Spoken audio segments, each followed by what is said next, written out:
So, ayun guys, ito yung natanggap ko kahapon. So, ito yung natanggap ko ngayon guys. Ayan. Thank you for the blessing. Okay. Thank you guys. Ayan guys, Happy Chinese New Year guys. Ito yung natanggap natin kahapon, tsaka ngayon. So, syempre mas malaki yung kay Amo. Tapos yung iba sa mga kamag-anak niya na mga kaibigan. Ayan guys. Mas marami tayong natanggap ngayong Chinese New Year guys. Ngayong 2025. Ayan guys. Ipinagpapasalamat ko to guys dahil may gusto kong bilhin.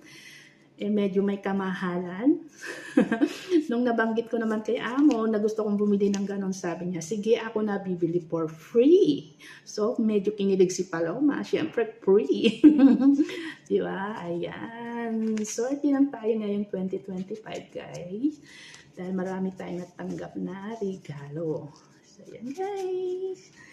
Thank you sa lahat ng nagbigay, guys. Maraming salamat. Happy Chinese New Year.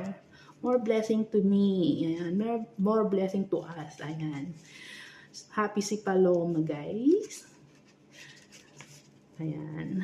Naiwan na naman akong mag-isa. Pumunta na naman doon sa kabilang bahay. As usual, di ko na naman alam kung anong kakainin ko. Marami namang kutkutin. So, yun guys. Para ngayong Chinese New Year 2025. Good morning. Love, love, love. Bye-bye.